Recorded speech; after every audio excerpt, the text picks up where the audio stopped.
Good day everyone, my name is Maria Laika Velasco. Today, I will present a video on food safety and sanitation. I will guide you through the essential practices of cleaning and sanitizing kitchen surfaces, including countertops, cutting board, and utensils.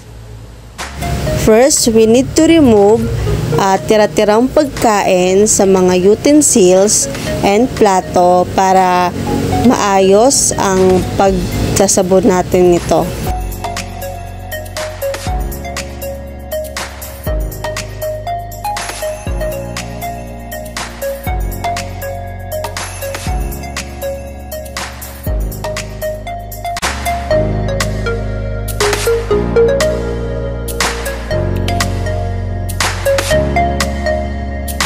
Second, magsasabon na tayo. Unahin natin ang baso kasi ayun yung medyo hindi madumi nating ginagamit. Ayan. Sunod is yan, utensils na. Kailangan natin ayusin yan dahil ayan yung sinusubo natin. At kailangan linisin, tanggalin ang mga dumi, mga dirt. Yan.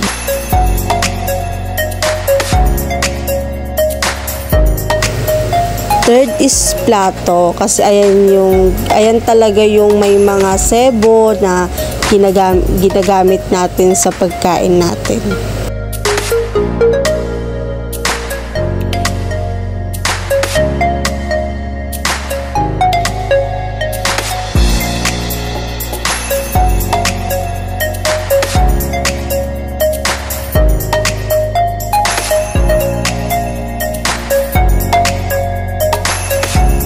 Ayan, patapos na tayo magsabon. At second step naman ay babanlawan natin ito para mawala yung sabon na ano natin. Unahin pa rin natin is yung baso. Yan. Yan, sunod yung utensils. Ganun din kanina kung ano magkakasunod-sunod. Mamaya nandyan na yung plato. Ayan, plato naman.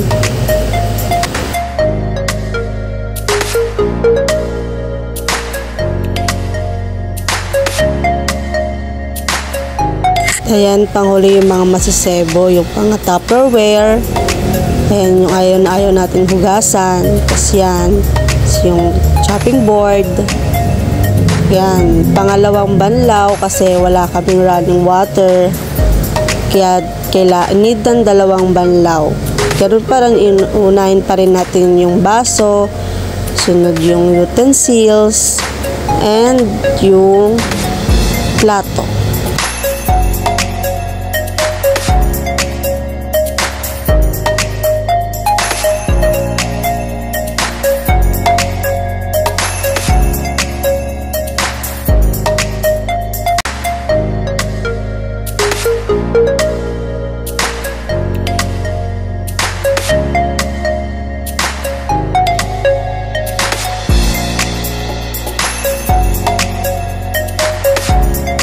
Yan, pagkatapos nun is pabrushin na natin yung lababo natin para malinis. Yan, brush.